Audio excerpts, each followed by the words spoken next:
Ngayon, kasama ko yung si Mr. Pogi. Papunta tayo sa simbahan. Boss, Mr. Pogi, dito na ba yung daan papunta sa simbahan? Medyo malayo-layo po ang lalakarin natin. Gaano kalayo pa yung may lalakarin natin? Ayan, 1 kilometro pa siguro. Ganun ba? Oo. Parang wala pa akong nakikitang mga Pilipino.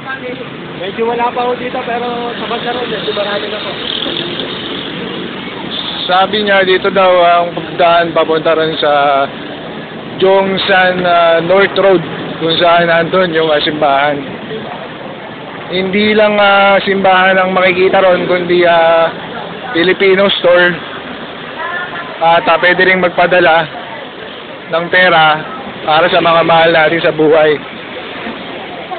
Boss, malimit ba kayong nagpapadala ng pera sa Pilipinas? Malimit po.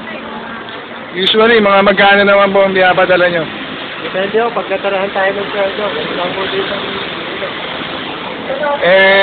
May natitira pa ba naman sa inyo?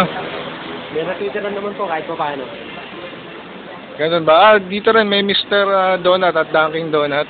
Yan. Hindi lang pala sa Pilipinas makikita itong mga to.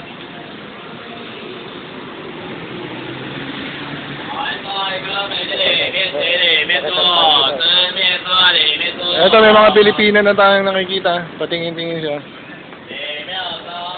At sa kabilang mga kalye, ayun, maraming mga Pilipino na nandito. Ayan.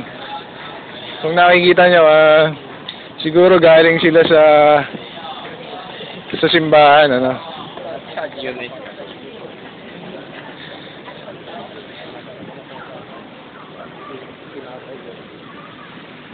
Ayan, Pilipino rin ho yan. Yung may kausap sa cellphone, siguro kausap niya yung girlfriend niya.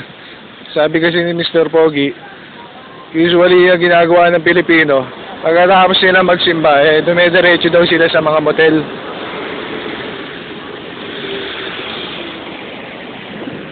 Siguro katagpo nito yung kanyang nobya. Mamaya kung may pagkakataon tayo, may interview itong lalaki na to, no?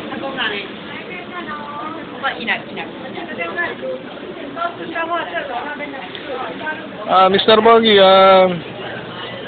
minsan ba pag nakakita ka ng Pilipino, kinakausap mo ba? Minsan nung minsan, kababayan na rin nung natin yung islago eh. Hindi sila, paano sa kapwa nila Pinoy minsan. Ganun ba? Sabi nito ni Mr. Pogi, minsan pag nakakita siya ng Pinoy, minsan, ini-snap din sila. Mayayabang din ang mga dating